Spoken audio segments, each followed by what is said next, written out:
Three topics today. The first is factorial notation. We were just commenting that the exclamation mark means take that number times every integer smaller than it down until you get to 1. So we're simplifying this one without a calculator. We can write the 7654321 all at once so that we can cancel that all at once with the 7 factorial in the denominator.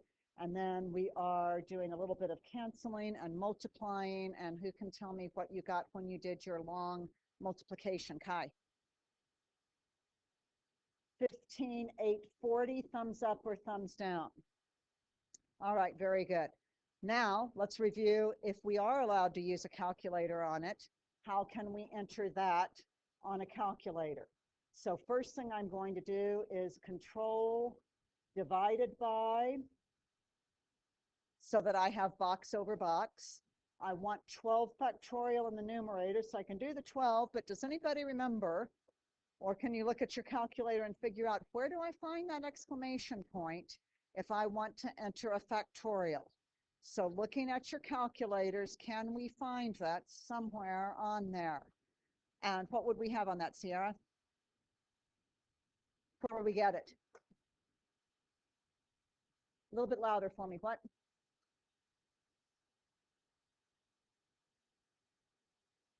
So right beside the G.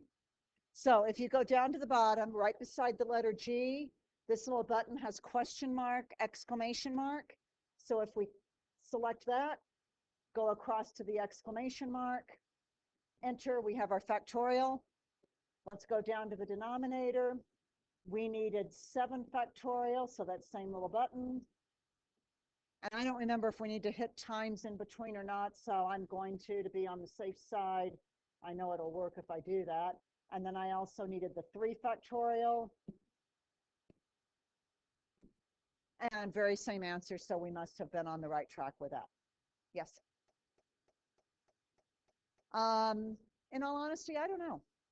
Google it and come back and tell me. All right, moving on to the next topic. These are called abstract rates because we're going to have some letters in our final answers. It's not going to be 25 miles per hour. It's going to be things that have U plus S miles per hour or something strange like that. I am going to ask you, really pay attention. Do not tune me out on this. Do these the way I'm describing. Every single year I have students say, oh, I can figure it out on my own. I'm not going to really pay attention, or I'm going to do it another way, or I am going to do mental math for about 3 or 4 steps. Those are the students that mess it up all the time and come to me. I don't get abstract rates. These are one of the hardest topics out of first semester. They really aren't, but I need you to stick with me and set them up this way. This is tried and true, years of teaching it. This is the way to make the fewest mistakes. So for all of these, we are going to use rate times time equals distance. And I think you've seen that enough that you are comfortable that that is true. We are going to do a rate times time equals distance chart.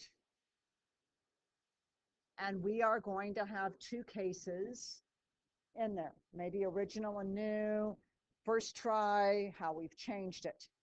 The trick to these, write 2 things and only 2 things in the first column and then stop reading and solve the first column to make R times T equals D true. So let's start reading. A car traveled at S feet per minute. Rate, time, or distance? Rate. So we put an S in the rate row. For U feet, so that is distance. 2 things are in there. I've got to stop and make that column be something that's true. So rate of S times the time that I need needs to be U. So the time that I need must be U over S. And that makes this true. S times U over S equals U. Now I continue reading. Everything else is a change. Everything else is about case 2, at least some of which are changed. So that car was 6 minutes late. And now it wants to recalculate to get there on time to find the gate open. So if it was 6 minutes late, did it take too much time or not enough? So just watch the video for the rest. Yes. So if they were 6 minutes late, did they take too much time or not enough time? Too much. So they're going to fix it and take less time, right? So we need to go to the time, and we need U over S minus 6. We want to find how fast the car should go. So we need to find a new rate. And I like to put a box around it because that's the one I'm going to need to solve for. I got all these different variables running around, and it's real easy to get confused. Am I solving this one for U or for S or for R? And so I just put a box around the one that I know I'm going to end up needing to isolate at the end. What about distance? How far are we going for the distance in case 2? The same, so it's still U. Now the other trick that I want you to do, anytime you have one of these with a fraction in it and with a plus or minus, I want you to write it with a common denominator, U minus 6S over S in this case. And you'll see why, as we set up the final step, that's going to make it very easy to solve. Now we've filled in that column, so we are going to write our RT equals D for case 2. So the R2 with my box around it times the time, so times U minus 6S over S needs to equal U. If I want R2 by itself, writing this where it's already got the common denominator, I think makes it pretty easy to see that to get R2 by itself, I just need to multiply both sides by the reciprocal. But I can't do that when I still had it as U over S minus 6. I had to have the common denominator to make it very easy to see how to flip. So final answer here, when we do that, R2 is now by itself, and that is US or SU over U minus 6S. And we need to label our units. That's a rate. The rate is feet per minute.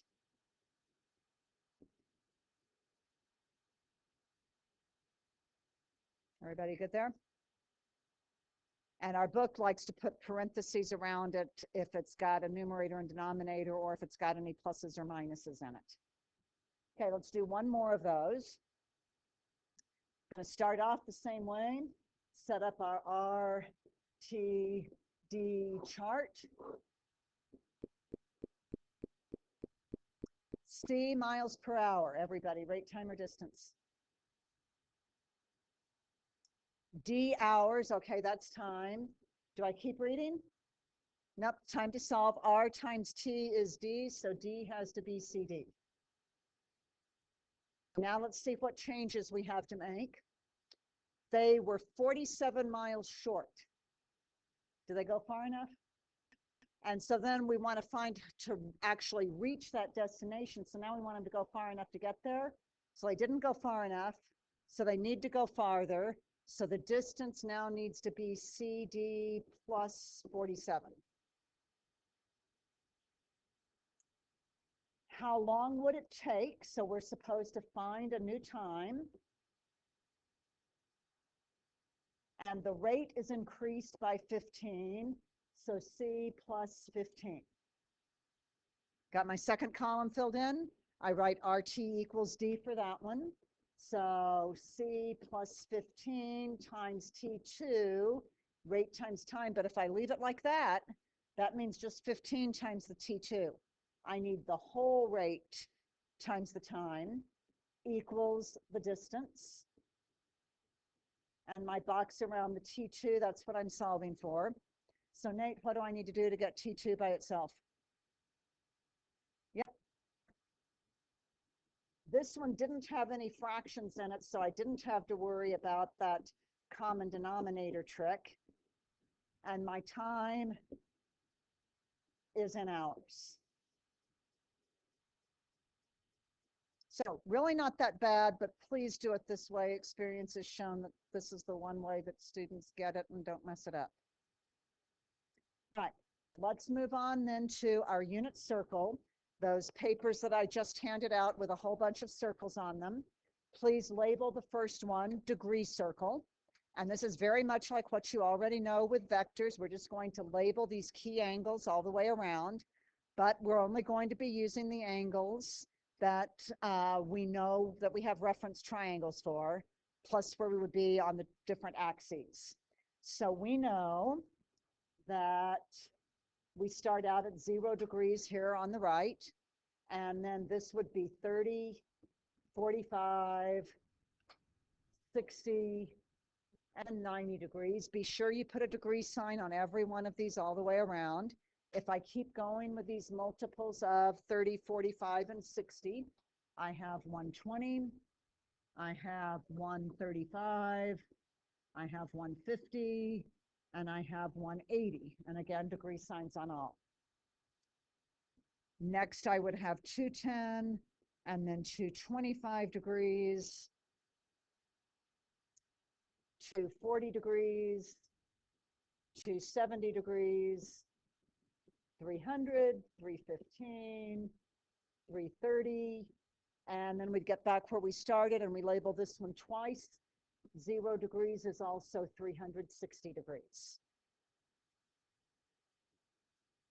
2 more circles today. The next one I want you to label sine circle.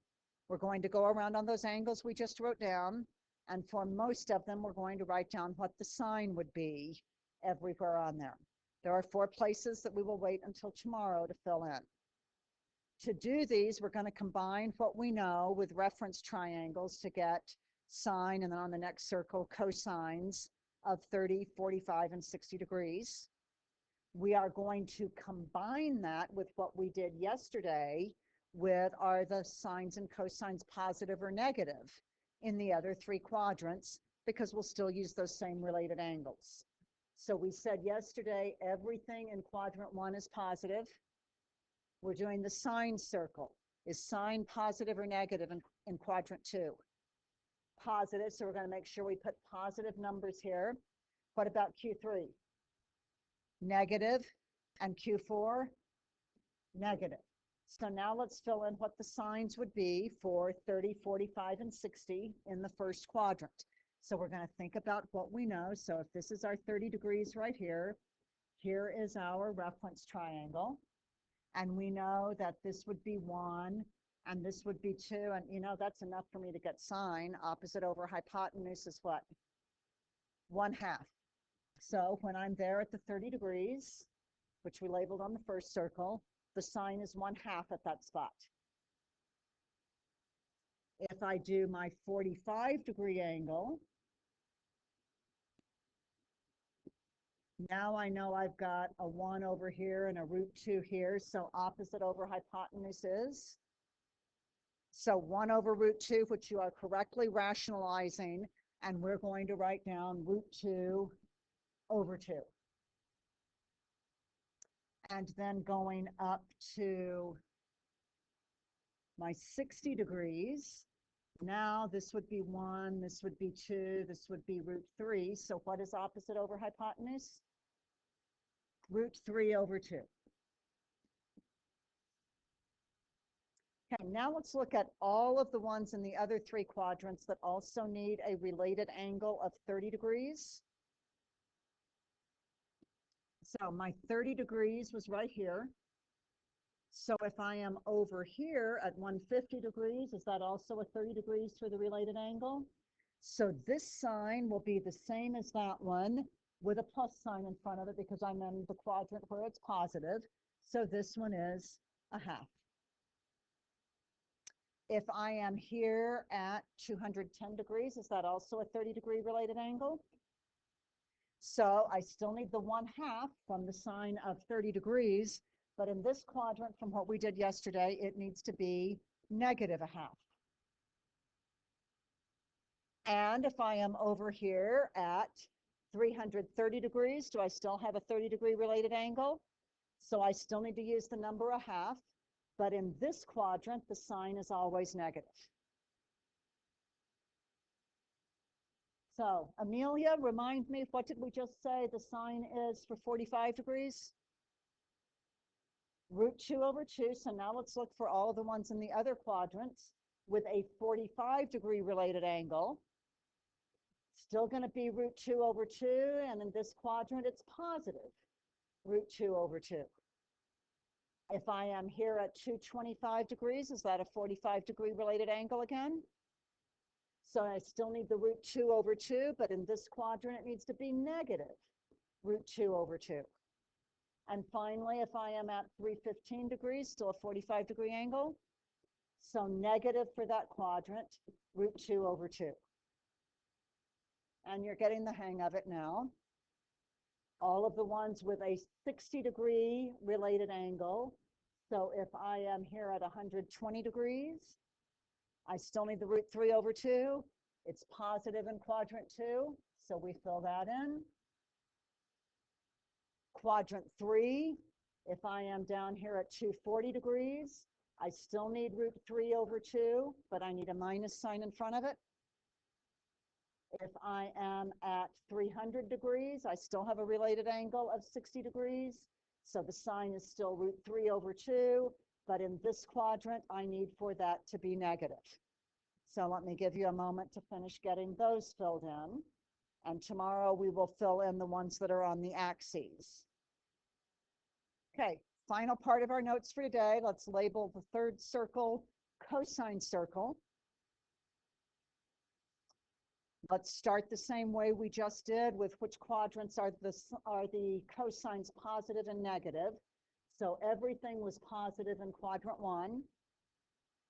Quadrant 2, were cosines positive or negative? Negative. What about 3 and 4? Okay, let's start with our 30-degree ones. So looking at this reference triangle, 1 and 2 and root 3. Adjacent over hypotenuse is root 3 over 2. So let's go ahead and fill in everything with a 30-degree reference angle. So if I come over here, this is a 30-degree related angle. So the cosine here needs to also be root 3 over 2, except I'm in the quadrant where I need to put a minus sign in front of that. If I come down to 210 degrees, what's my related angle? Still 30. So the cosine still needs to be root 3 over 2, but I need a minus sign in front of it in that quadrant also. And if I am at 330 degrees, do I still have a 30-degree related angle? So cosine is still root 3 over 2, and in this quadrant, it's still positive. Let's look at the 45 triangle now. So I have a 1 and a root 2, so adjacent over hypotenuse is 1 over root 2, and we're going to rationalize that and say it's root 2 over 2. So let's look at all of the 45s as we go around the unit circle.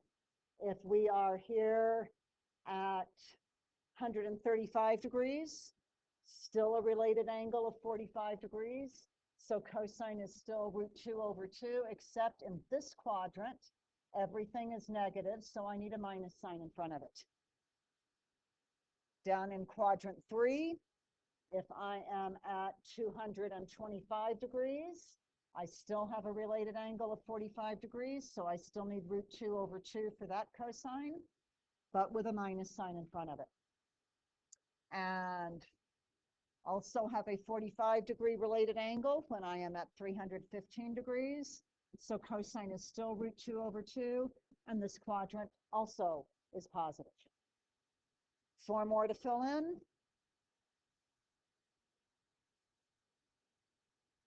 Now we're talking about related angles of 60 degrees. So this is 1, this is 2. What is the cosine, everybody? 1 over 2, so a half.